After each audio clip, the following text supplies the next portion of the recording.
이게 원투 다수로 이렇게 많은 사람들에게 강의하는 것은 그 사람이 얼마나 소화하고 있는지를 잘 모를 수 있기 때문에 힘든 부분이 있습니다. 근데 제 생각은 그렇습니다. 강의는 뭐 부족한 강의지만 맥을 잡으셨다면 사실은 본인이 만지셔가지고 그게 이게 이런 말이구나라고 본인이 표현할 수 있도록 하는 것까지가 사실은 그 설교학 수업인 것 같아요. 그래서 그거를 좀 염두에 두시고 수업을 들으시면 그 강의를 들으시면 좋겠다 싶고요. 이제 내러티브랑 10편을 좀 할 건데 서신서는 여러분들 제가 지금 했던 이야기에 그냥 구조로 논리를 잡는 것이 본문에 따라서 논리를 잡고 본문에 어떤 힘이 있기 때문에 그거를 반영해라는 부분에서 아마 정리가 조금 되실 거예요.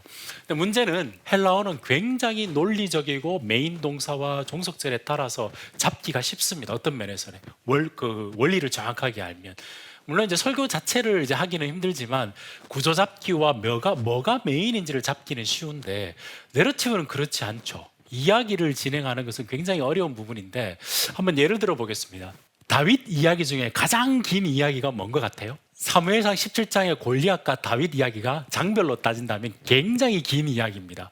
여러분 그걸 설교로 한다면 설교의 아이디어는 뭘까요? 우리가 만군의 여호와 이름 나와서 믿음으로 나가면 승리한다. 앞에 아무리 큰 장벽이 있고 그거 벗어나서 설교할 수 있겠어요? 힘들겠죠. 그건 메인 동사 맞아요. 메인 아이디어가 맞습니다. 근데 왜 1절부터 58절까지나 있거든요. 그렇게 길게 이야기했는데 하나님께서 영감받은 성경이 필요 없는 말을 써놓으시지는 저는 않았다 생각합니다. 그러면 그렇게 길게 쓰면서 왜 그런 식으로 길게 썼는지에 대한 고민들을 좀 해보시면 앞에서 제가 말씀드렸지 않습니까? 본문이 그런 설교를 한다면 본문에서 성경의 내용만 딱 캐치만 하지 마시고 어떤 방식으로 썼는지를 좀 살펴보라고 했죠. 그렇게 보면 초반에 보시면 여리고라는 땅에 지금 골리앗이 와가지고 골리앗이 가지고 있는 무기나 내용들을 소개하고 있죠. 몇 가지 정도를 소개하시는 것 같아요. 성경을 유심히 봐야 됩니다. 그래서 보시면 5가지 갑옷, 투구, 칼, 이거 뭐죠? 각반 이렇게까지 해서 5가지 이야기를 소개하고 있습니다. 여기서부터 감이 오시는 분이 계셔야 됩니다. 그런데 그 사람은 전쟁에서 대장으로 나와서 전쟁을 하죠. 다윗은 어린 소년인데 형이 무시를 하죠. 그래서 이야기가 되어서 다음에 등장하는 게 사울이 등장합니다. 사울이 등장하는 사울이 무기와 갑옷과 내용이 있어요. 그 사실은 누가 전쟁에 나가야 되는 거죠? 사울이 나가야 되죠. 그런데 사울이 안 나가고 대신 갑옷 입혔다가 아니고 다 벗고 5가지 물맷돌을 들고 나가죠. 그리고 난 다음에 만군의 여호와의 이름으로 나가서 승리하고 이깁니다. 아이디어는 명쾌해요. 믿음으로 나가면 하나님 믿는 믿음으로 나가면 대적을 이긴다는 내용에서 명쾌할 겁니다. 적용도 여러 가지 적용을 할 수 있겠죠. 근데 본문의 구조를 좀 생각해 보면 성경 저자가 왜 이렇게 썼을까요? 스펙을 5가지 그때 당시에 굉장한 내용들을 가지고 있는 전쟁에 여러 가지 승리를 했던 그 군대 장관이지만 골리앗이지만 나이도 연소하고 물건도 평소에 자기가 물맷돌했던 그 물건 거기에서 하나님의 은혜를 경험했다는 내용들이 승리를 줬다는 자기 삶의 경험들이 있거든요. 원래는 사울이 나가야 돼요. 사울도 사실은 사무엘상 10장을 보면 원래 승리했던 그래서 임금이 된 거잖아요. 키도 크고 여기도 골리앗도 키 이야기 나오죠. 스펙이나 신분도 크고 물건을 다 가지고 있지만 진짜 리더가 아닌 거죠. 작지만 믿음으로 나왔던 그 다윗을 통해서 승리를 얻게 되었다. 단순히 믿음으로 승리를 얻게 되었다는 이야기가 아니라 이야기를 살펴보면 단락단락 에피소드 그리고 그 씬이라 그러죠. 영화로 따지면 씬이라 장면 따라 가다 보면 이 장면은 골리앗의 머리를 설명하고 있고 이렇게 조합해서 보면 이게 성경이 저자가 무슨 일을 하고 있는지가 보이는 거예요. 큰 골리앗 스펙과 키도 크고 그 다음에 전쟁의 경험도 많지만 경험도 없고 스펙도 없고 아무것도 가지고 있지 않는 다윗이지만 하나님을 의지해서 살았던 그가 전쟁의 시간에 대신해서 나가서 승리함으로써 이스라엘 백성들이 군대에서 승리를 얻게 된 이야기죠. 2개의 이야기를 대조하고 있죠. 대신 사울은 왕인데도 안 나가서 디스하고 있는 거죠. 왜 우리가 이걸 놓치느냐 하면 성경을 보면서 성경 아이디어만 가지고 착착 뽑아서 설교할 거리를 넘어가니까요. 그거 말고 논리는 서신서는 논리 문법적으로 보지만 이야기는 이야기를 따라가야 될 거 아니에요. 왜 이야기를 여기서 하지? 그 다음에 이거를 이렇게 하지? 이런 걸 따라가서 보면 아이디어가 이게 그냥 명제만 주제만 딱 던져주기 위해서 있는 게 아니고 성경 저자가 이렇게 배치를 해서 뭘 지금 무슨 일을 하고 있는구나. 제가 만약에 이걸 가지고 적용을 한다면 여러분 세상에서 신앙인의 승리는 스펙 가지고 되는 것 아닙니다. 아무리 잘난 외모 가지고 사람들 보는 외모 가지고 되는 것도 아니고 여러분의 경험을 가지고 되는 것도 아니고 하나님이 언약의 하나님께서 언약하신 이스라엘 백성들에게 승리를 주시겠다는 그 약속을 믿는 자에게 아무리 미련하고 약하고 경험이 없다 손치더라도 그 믿음을 약속을 믿는 믿음 속에 하나님께서는 역사하십니다. 그걸 줄 거예요. 차이가 조금 느껴지십니까? 예. 어떻게 하면 이렇게 잡을 수 있을까요? 본문에서의 아이디어만 딱 뽑으려고 하지 마시고 본문에서 뭘 지금 요거 다음에 설명하고 요거 뭘 하고 있지를 살펴보면 조금 그런 거에 대한 설교적 아이디어들이 나올 수 있다는 거예요. 아마 여러분들이 처음 들었을 수도 있는데 그렇진 않고 이미 그렇게 설교하시는 분들이 많이 등장하고 있습니다. 그만큼 성경에 대해서 유의 깊게 살펴보겠다는 거죠. 그리고 성경 저자가 영감하는 게 내용만 영감된 것이 아니라 성경을 하나님의 말씀으로서 정확한 선택 배열을 통해서 무슨 일을 하고 싶은 거죠. 그걸 찾아내는 훈련들을 하시면 좋겠다 싶은 생각이 드는 겁니다. 왜 그래서 좀 내러티브 설교가 지금 서신사라는 느낌이 굉장히 달라졌죠. 네네. 하나님의 말씀이 다채로워요. 굉장히 창의성이 있습니다. 그래서 그런 것들을 조금 한번 생각해 보시고 적용해 보시면 조금 더 미리 이야기를 한다면 그래야 되면 그리고 우리도 믿음으로 나갑시다. 그렇게 되면 앞에서 이야기했던 주의 과정에서 데칼코마니 해가지고 설교 과정은 나오는데 신학화 과정은요. 하나님께서 언약의 백성으로 그 약속을 주신 이스라엘 백성에게 누가 대신해서 싸워서 나가서 모든 사람이 구원을 얻게 해준 다윗이 나중에 왕이 되지 않습니까? 그 일을 해주신 분이 누가 있나요?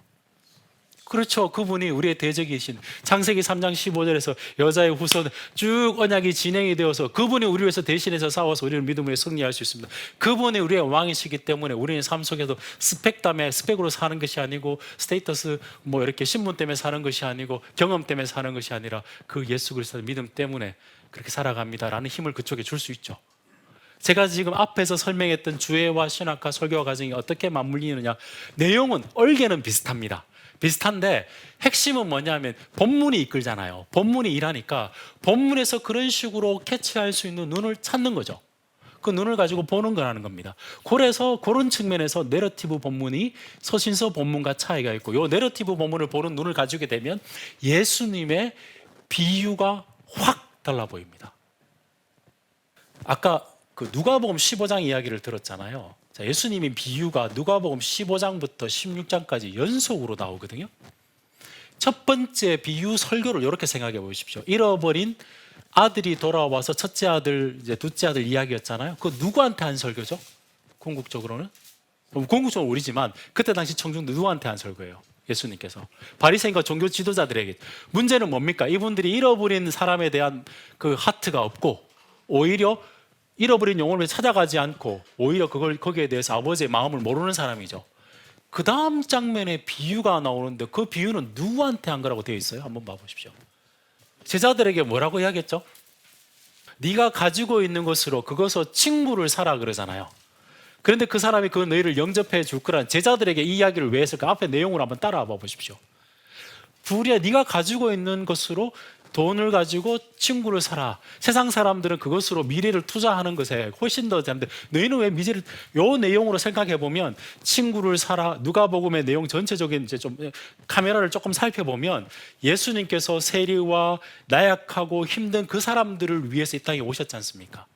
네가 가지고 있는 것으로 그들이 너희를 영접할 수 있도록 그들에게 복음 전도를 하는 거죠. 그 내용이 들어가 있다면 그 다음 장면에 뭐가 있죠?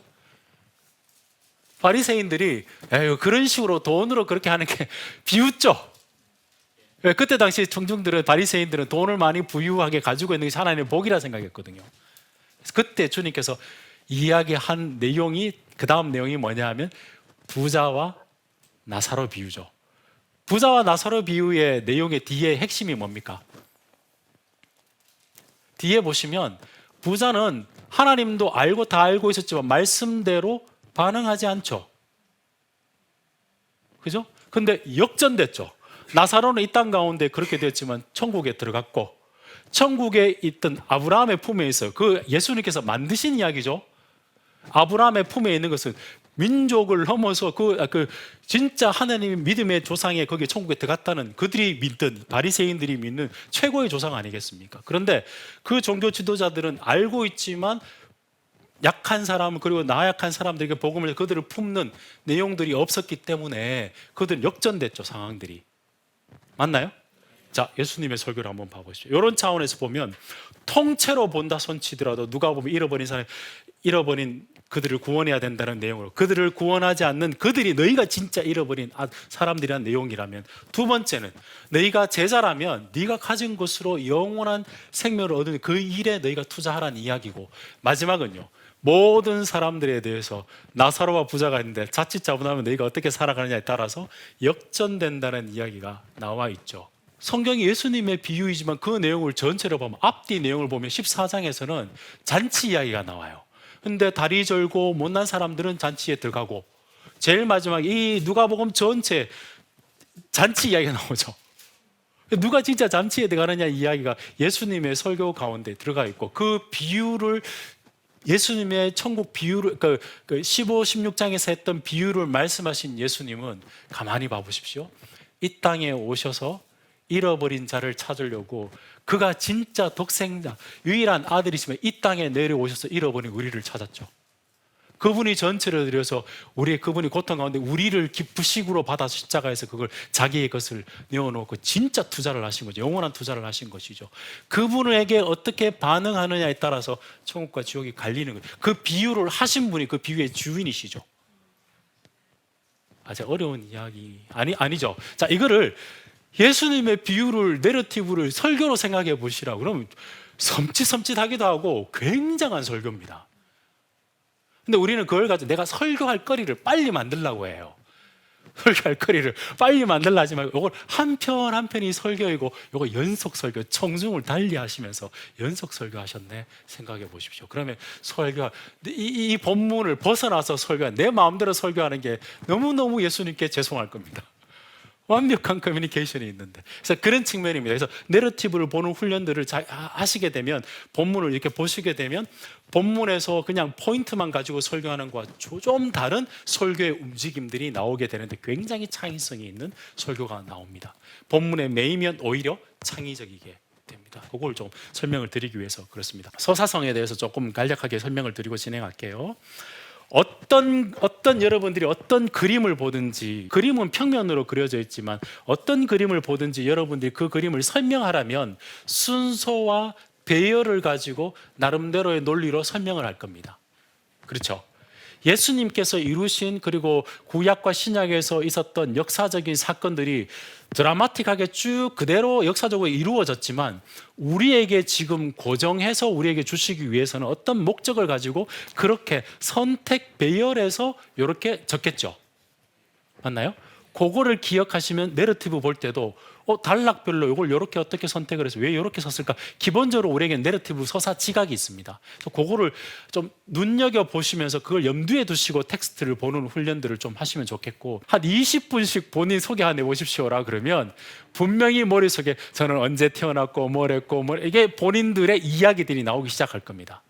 기본적으로 내 삶의 정체성, 나는 어떤 존재인가를 설명하기 위해서는 이야기가 작동이 되고요, 여러분이 어떤 존재인가를, 여러분 이렇게 살아야 됩니다라는 정체성을 설명하기 위해서는 반드시 내러티브적으로 작동하는 것이 훨씬 더 표현하는 것이 훨씬 더 효과적일 겁니다. 그래서 성경은 거의 다가 우리 정체성 형성에 관계되는, 예를 들면 창세기 모세오경부터 역사서 쭉까지는 거의 다 내러티브죠.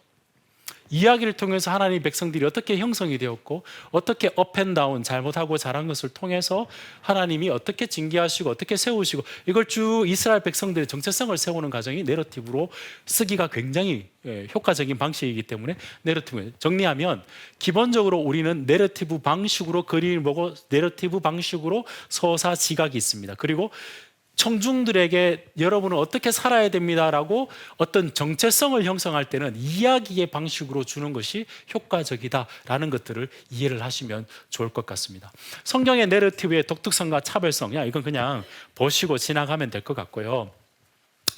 이렇게 한번 밑에 29페이지에 표가 있죠.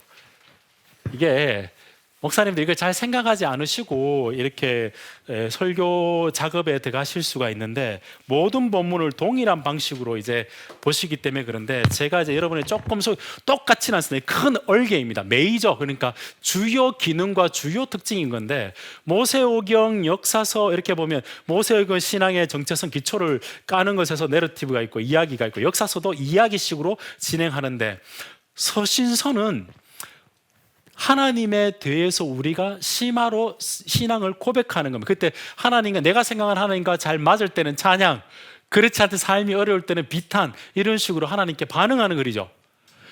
선지서는요, 내러티브와 그 시가 있는데, 그 시가서는 이스라엘 백성, 그러니까 믿음의 백성들이 하나님께 반응하는 심정을 올려 그린 글이라면, 선지서는 하나님의 심정을 선지자들의 모습으로 우리에게 준 거죠. 그렇게 이해를 한번 해보십시오. 그러면 그러니까 신약의 헬라어로 딱 넘어가게 되면 첫 번째 복음서도 기본적으로 이야기죠. 사도행전까지. 그런데 어떤 이야기일까요? 구약에서 이야기가 하나님의 백성이라면, 이스라엘 백성이라면, 신약에서는 예수 그리스도 안에서 새로운 정체성의 이야기가 진행이 되겠죠. 그래서 우리가 그리스도 안에 새로운 존재가 되고, 교회를 통해서, 우리가 교회에 속해서 교회를 통해서 하나님 나라가 확장되는 이야기가 나오는데, 그 다음에 어떤 내용이 나오죠? 서신서에 문제들이 막 생겨나지 않습니까? 거기에 대해서 문제 해결, 심화가 되죠. 성경의 내용들에 대해서 답을 주는. 그러니까 지금 제가 설명드리는 방식은 본문에 따라서 설교를 할 때도 본문이 가지고 있는 독특한 결과, 주요 기능들이 있다는 거예요. 그렇죠? 그 다음에 계시록은 전문 용어로 짬뽕입니다. 내러티브도 있고, 서신서 같은 것도 있고, 묵시도 있고, 시도 있고, 그죠? 막 이렇게 많이 섞여져 있습니다. 이게 묵시 문학의 특징이기도 한데, 그렇게 해서 신앙을 교정하고 혹은 비전을, 소망을 주는 이런 식으로 구성이 좀 성경이 되어 있다 그러면, 기본적으로 내러티브 장르를 잘 이해하지 못하면 마치 성경을 설교할 때, 틀린 것은 아니지만 성경을 설교하면서도 조직 신학적인 논리 위주로만 설교하기가 좀 쉽습니다. 내러티브는 논리도 들어가 있지만, 그거보다는 논리보다 이 하나님의 이야기의 움직임들이 우리로 하여금 삶의 공명들로 나오거든요. 나도 그렇지, 저 인물이 저렇게 했듯이 나도 저런 실수를 할 수 있는데, 그럼에도 불구하고 하나님께서 이렇게 하시네 라고 삶의 전체적인 이야기, 내 삶의 이야기가 공명을 일으키는 게 내러티브의 주로 이제 기능이고, 서신서는 문제에 대해서 딱딱 답을 논리적으로 주는 게 설교의 기본적인 내용이라면, 좀 차이점들을 여러분들이 좀 찾아낼 수 있지 않을까 싶은 생각이 듭니다. 내러티브 본문을 이해하면서 그걸 설교로 넘어오도록 하기 위해서 여러분들이 가장 기본적으로 해야 될 내용은 뭐냐면, 본문을 정할 때 플롯 단위로 끊는 훈련을 하십시오. 자, 다시 말씀드립니다. 주제 설교와 지금까지 했던 설교 방식을 무시하라는 건 아닙니다. 하십시오. 내용 위주로 하십시오. 그러나 본문이 이끄는, 본문이 일하는 방식을 조금 좀 하고 싶다 하시는 분들은, 내러티브 본문이면 본문의 플롯 단위라는 게 뭐냐면, 어떤 이야기든지 처음이 있고 끝이 있죠. 그 단위로 끊어서 이야기들의 장면들을 나눠 보는 식으로 설교 단위를 정해 보시라는 거예요. 굉장히 길 수도 있고 짧을 수도 있는데, 긴 건 나름대로의 그 안에서 세부적으로 자르면 되는데, 어떤 내러티브든지 반드시 하나의 내러티브의 큰 단락의 통으로, 플롯 단위로 끊어보는 것들이 굉장히 중요합니다. 드라마를 보면서 한 장면만 뽑아가지고, 한 편만 뽑아가지고 교훈을 줄 수도 있지만, 사실은 어떤 드라마든지 앞에 있는 이야기가 뒤에 맞물려 돌아가죠. 그렇죠? 플롯을 본다는 것은 그 플롯, 그 이해 배경들도 더 큰 것도 있겠지만, 그 안에 한 단락 안에 성경 저자가 왜 어떤 내용을 이런 식으로 배치를 해서 무슨 효과를 우리에게 주기 위해서 이렇게 했을까라는 것들을 파악할 때 저자의 의도성을 정확하게 더 충실하게 찾을 수가 있다는 것이죠. 자, 그런 측면에서 자, 각 에피소드 단위의 장면을 씬 단위로, 장면 단위로, 자, 드라마를 보시면 여러분 컷 단위로 인물이나 장소가 변화가 이러면 장면들 있지 않습니까? 그런 거 단위로 끊으셔야 돼요.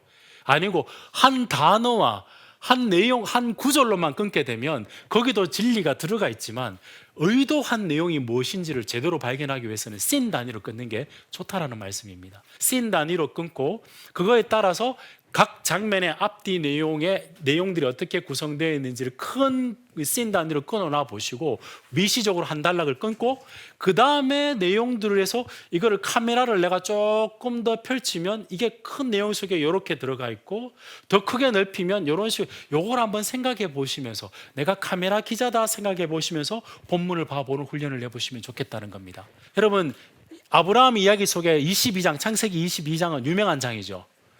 그죠? 1절이 하나님께서 시험하려고 자기 아들을 이삭을 모리아산에 보내는 것 아니겠습니까? 잡기 제사로 번제로 드리기 위해서. 근데 보시면 그 가운데 위기가 있고 이렇게 장면별로 나누면서 아이디어를 적어놔 보는 거예요.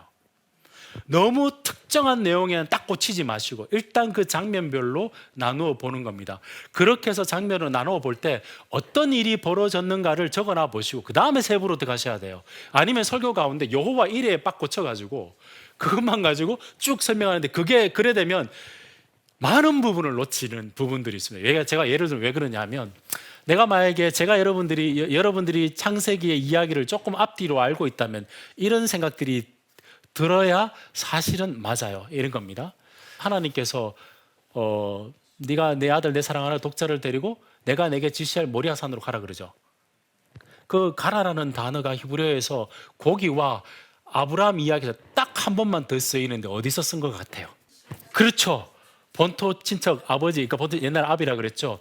12장에서 아브라함을 부를 때 했던 그 단어가 여기에 나오는 거예요. 아브라함 부를 때 동서남북을 살펴보고 뭐가 있는지를 땅을 살펴볼 때 살펴봤던 두루두루 살핀다는 내용이 어디에 나와 있죠? 22장에 보면 살펴보면 하나님께 준비하신 내용들이 있는 거죠.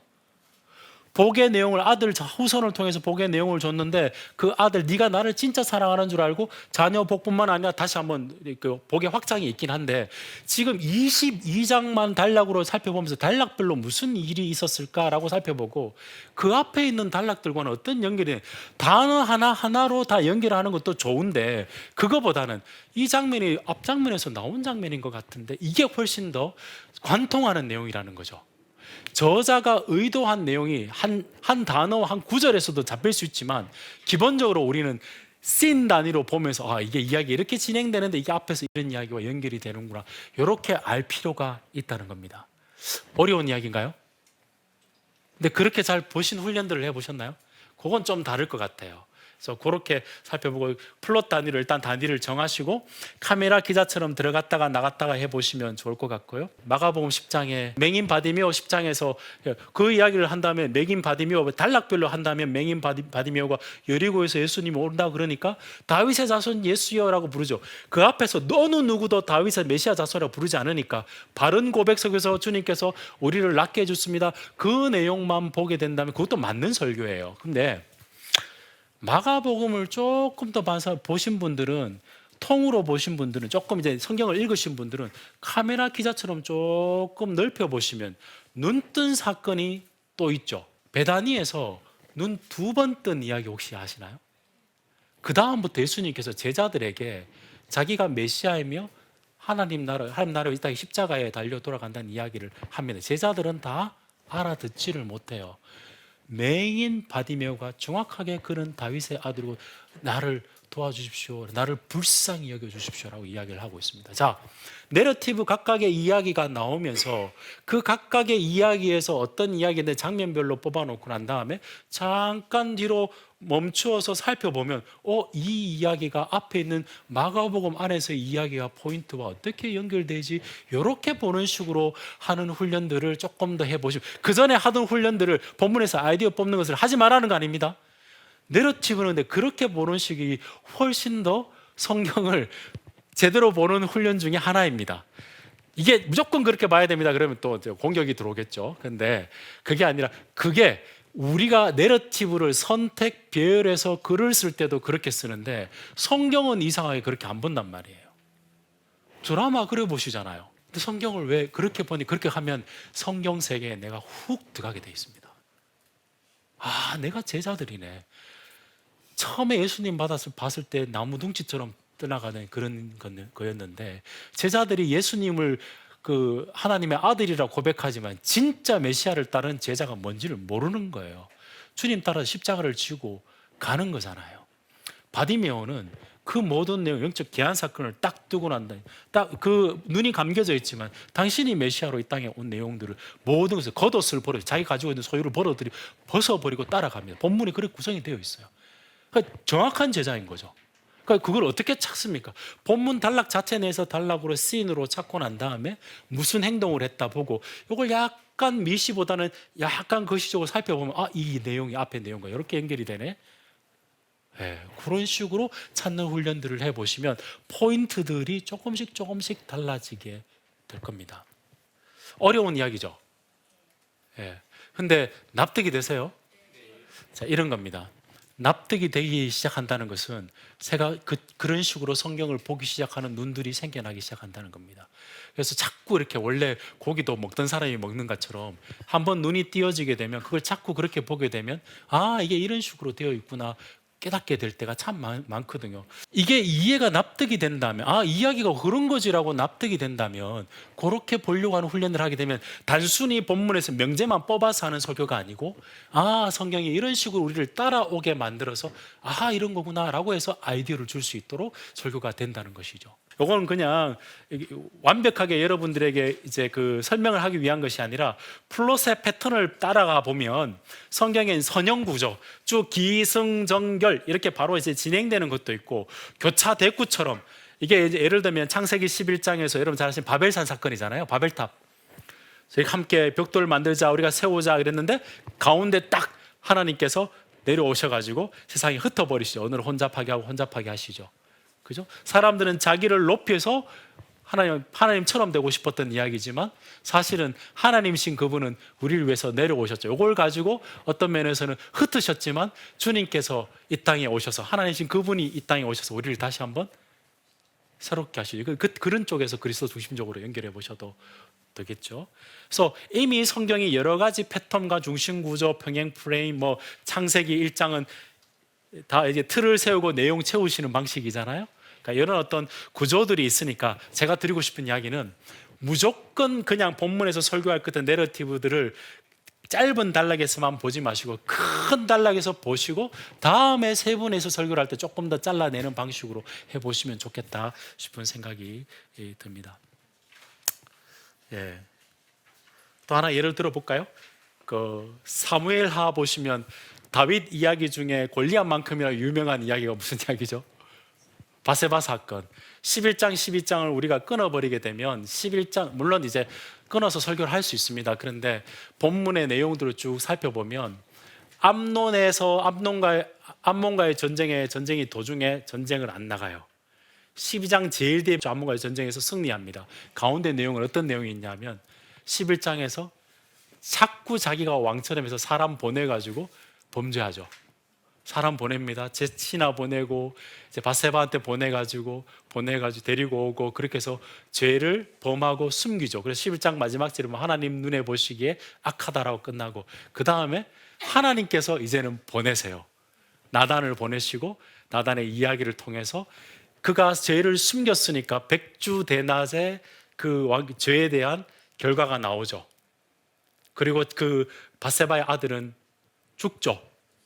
그런데 다시 하나님께서 언약을 생각하셔서 솔로몬이 나게 되죠. 그리고 전쟁에 승리하게 됩니다. 자, 이런 내용들을 좀 알게 된다면 11장 가지고 설교를 한다면 우리가 마음대로 해서는 안 됩니다. 하나님 보시기 악합니다 라고 끝나지만 12장까지 하면 그 악한 행동에 대해서 하나님께서는 아시고 반드시 거기에 대해서 공의를 이루십니다. 그럼에도 불구하고 하나님 우리에게 주신 약속이 있어서 우리로 하여금 회복시키시고 언약을 이루어 가시는 그 내용 속에서 우리는 승리할 수 있다는 내용들로 본문이 그렇게 구성이 되어 있단 말이죠. 그래서 한편 설교가 그렇게 구성이 되어 있다는 것을 알고 단락을 나누어서 설교하는 것과 각각의 그냥 장면 가지고 포인트를 마치 교훈 꺼내듯이 딱 꺼내면 그래서 내러티브 설교가 그리스도 중심적 가기가 더 힘든 거예요. 사실은 그렇게 큰 맥락으로 보게 되면 그렇지, 하나님께서 내 같은 죄인을 반드시 공의를 이루어야 되는 죽어야 될 죄인임에도 불구하고, 그럼에도 불구하고 언약 때문에 나를 살리셔서 언약의 후손으로 삼으시고 승리를 주시고, 그 내용이 들어가기가 훨씬 쉬운데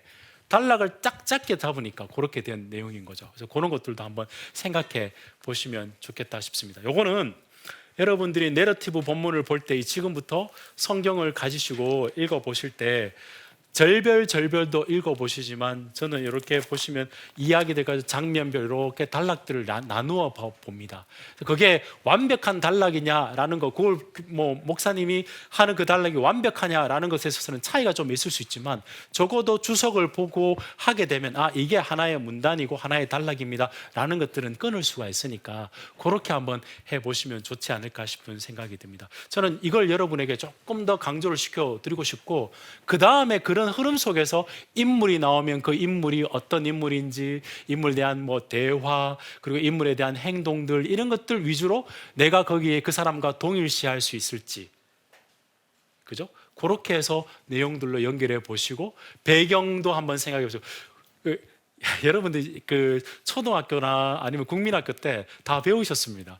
그 이야기의 3요소는 뭐죠? 인물, 사건, 배경이잖아요. 근데 왜 성경을 볼 때는 그렇게 안 보잖아요? 기본적으로 그런 메커니즘을 생각해 보시면, 기본 플롯 단위의 씬별로 끊어보시고 인물별 보시고, 거기에서 아이디어가, 신학적인 아이디어가 나올 수 있는 것을 적어 보시면, 똑같은 명제가 나오더라도 이야기를 진행하면서 명제가 나오고 주제가 나오고, 이야기를 진행하면서 주제가 나오고, 이런 식의 진행들이 좀 될 수 있을 것 같아서, 내러티브 설교 작성과 실제를 제가 조금 줄여가지고 실제로 한번 같이 옆으로 한번 적어가면서 해보시면 좋겠다 싶은 생각이 드는데, 우리 누가복음 7장을 한번 펴봐 볼까요? 자, 백부장의 종을 치유하는 이야기가 나오죠. 자, 여러분이 만약에 이야기 요 단락으로 설교를 한다 그러면, 그죠? 요 단락으로 설교를 한다 그러면 저와 함께 한번 만들어 봐 보자는 거죠.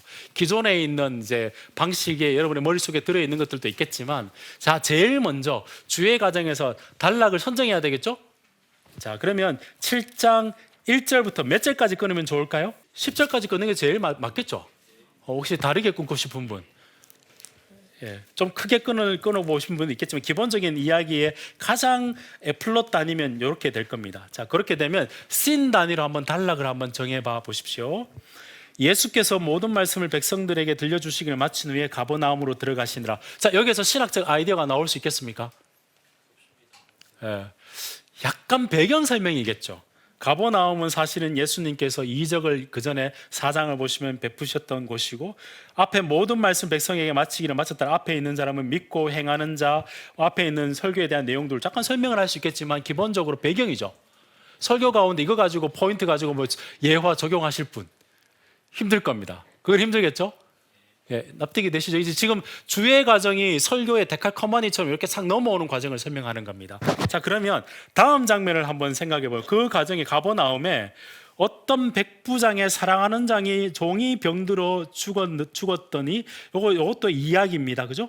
그런데 예수님의 소문을 듣고 유대인의 장로 몇 사람을 예수님께 보내오셔서 그 종을 구해 주시기를 간청한지라, 이렇게 되어 있죠? 맞나요? 자, 장면을 한번 나눠보시면 2절부터 3절까지가 하나의 이야기로 좀 연결된다는 느낌이 들죠. 2절 가지고 포인트를 잡기보다는 2절도 좋지만 2절, 3절이 보면 하나의 전체 이야기의 에피소드죠. 씬이죠. 보시면 백부장이 자기 종을 사랑한답니다. 굉장히 종을 엔티모스라 하는데 가치 있게 여긴 거예요. 그래서 이상하죠?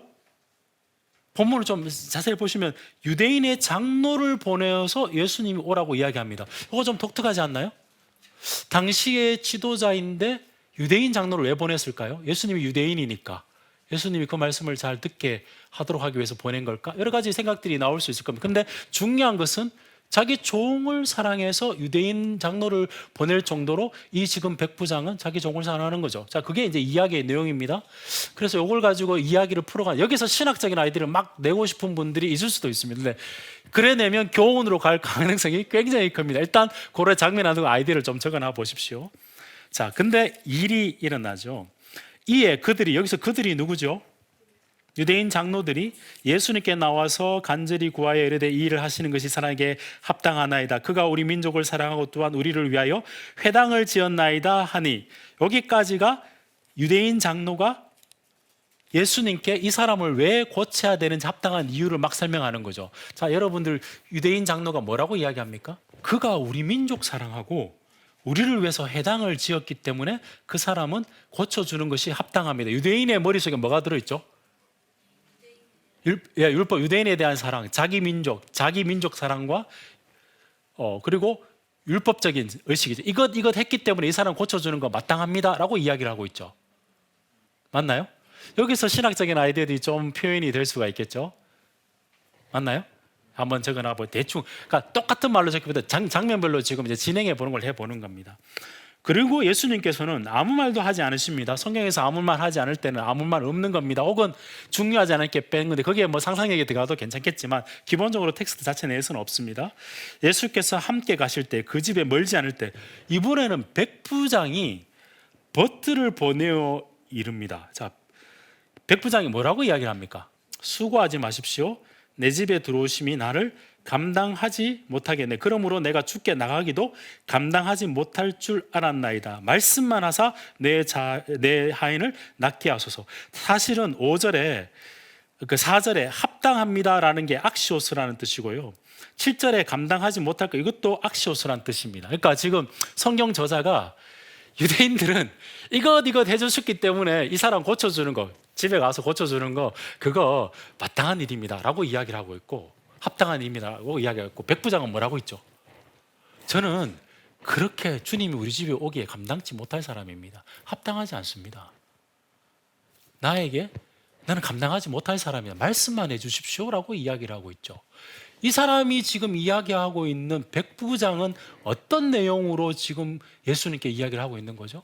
철저히 하나님, 예수 그리스도가 낫게 해주실 수 있다는 믿음과 자기는 감당하지 못하지만 그분은 해줄 수 있다는 내용들이 들어가 있는 내용이죠.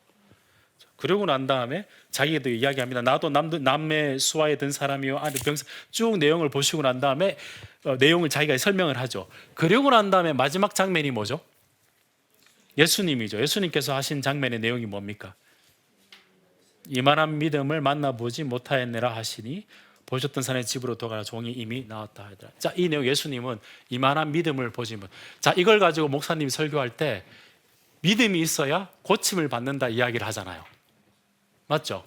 그거 맞죠? 그런데 본문을 이렇게 단락별로 나누고 성경 인물을 별로 해가지고 이 내용이 뭘까 보게 되면 예수님께서 말씀하신 이만한 믿음이 뭐죠?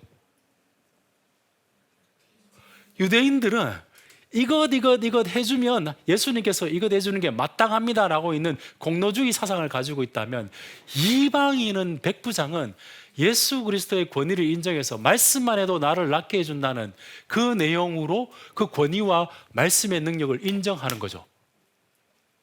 하나님을 믿다고 이야기하고 있지만, 공로주의로 접근하고 있지만, 이방인이지만 예수님을 그 권위와 말씀의 능력을 인정하는 자로 나오고 있죠. 예수님은 이만한 믿음을 못 받다가는, 그 믿음은 예수님 앞에서 자기는 감당하지 못할 죄인, 하나님의 공의를, 하나님의 사랑을, 하나님의 고침을 받을 만한 어떠한 이유도 없지만 당신의 능력 때문에 권세를 인정함으로 그걸 해주실 줄로 믿는다는 그 믿음 때문에, 그 믿음이 작동한 거죠.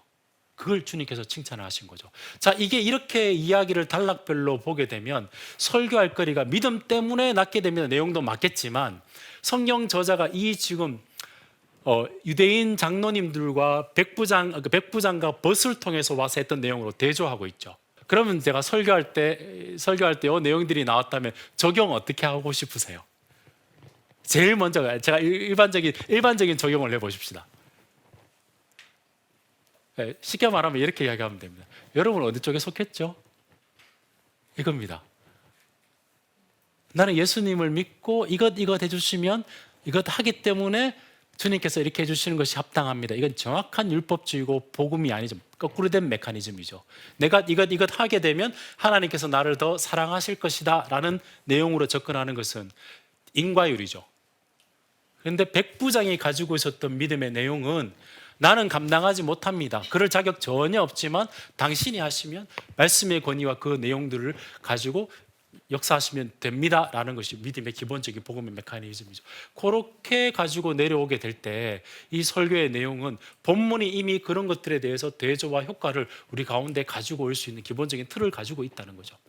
그리고 난 다음에 구체적인 적용은 우리가 살면서 나도 스스로 여러 개 주님께서 기도를 하면서 내가 이것 하면서 나는 주님 위해서 헌신 많이 했고 이거 됐기 때문에 주님께서 이거 고쳐주셔야 됩니다, 이거 주셔야 됩니다 라는 메커니즘으로 간다면 저는 우리는 여전히 유대인 장로처럼 기도하고 신앙생활을 하는 거죠.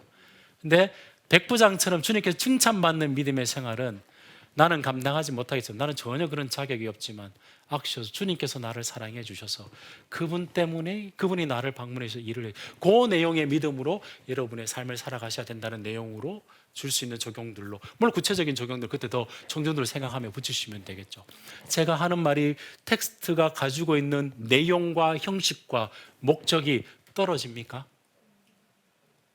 예. 그런 감각들, 텍스트를 보는 훈련들을 좀 해보시면 내러티브 본문에 대해서 제가 신학교에서 여러 가지 방식들은 소개합니다. 유진 라우리의 방식, 폴 스캇 윌슨이라는 학자의 방식, 여러 학자들의 방식들이 있지만 학자들의 방식은 이미 템플릿으로 나온 것이고요.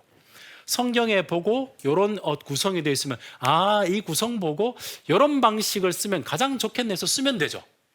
그걸 선택할 수 있는 기준은 저는 내러티브가 이미 본문 안에서 내용과 형식과 목적을 가지고 있다고 보여지는 거거든요.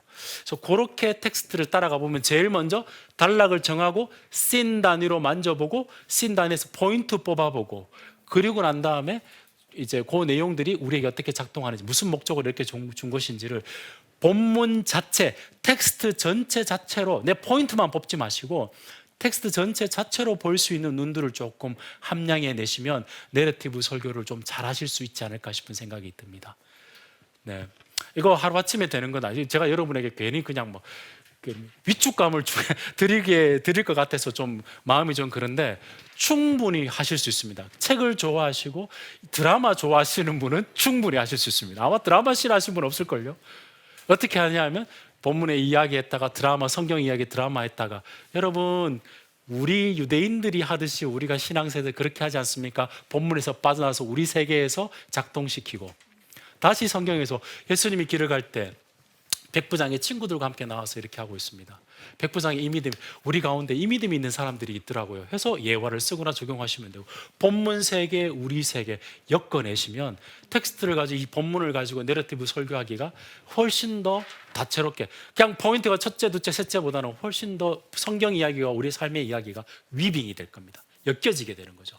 그런 식으로 해보는 훈련들을 해보시면 좋겠다 싶은 생각이 듭니다. 여러분들에게 신학 교수로서 이렇게 말씀을 드리는 게 아니고 평생에 우리가 해야 될 몫은 한 책의 사람들이 되는 거죠. 우리의 세계관과 우리가 사람을 보는 눈과, 심지어 우리가 물을 마시고 우리의 삶 속에 하루에 아침에 일어나는 것도 주님께서 나를 생명을 주셨기 때문에 하루의 시작이에요. 이건 창조죠.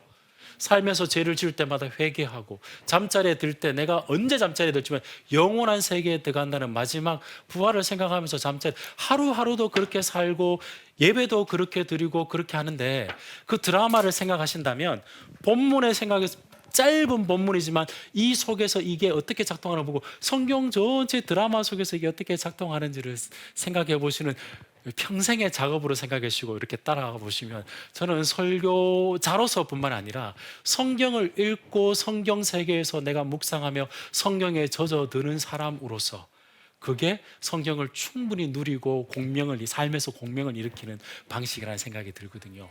네. 그렇지 않으면 자꾸 텍스트를 사용하려고 해요. 들어가셔야 됩니다. 성경 세계에 들어가셔야 돼요. 거기에 젖어드셔야 돼요. 그리고 웬만하면 성경을 보실 때 성경에서 나쁜 사람이 다 내다 생각하면 100%입니다. 그러면서 주님 때문에 그나마 내가 이렇게 살아갈 수 있지, 그렇게 바꿔내시면 웬만큼 내러티브를 보는 눈들이 생겨나기 어려운 이야기가 아니고, 이건 학문적으로 나누니까 그런 거지만 이게 실제가 그렇다라는 것을 알고 학문적으로 이렇게 쫙 이렇게 정리하는 것과 학문 알아서 학문적으로 정리하면서 막 적용하는 것과 저는 다르다고 생각합니다. 설교자는 텍스트에 젖어든 사람입니다. 그래서 강단에서 그것이 나오는 사람이지, 내가 방법이 이거기 때문에 이렇게 나온다, 그건 조금 가능은 하겠지만 그거보다는 조금 더 깊은 차원으로 들어가야 되지 않을까 싶은 생각이 듭니다.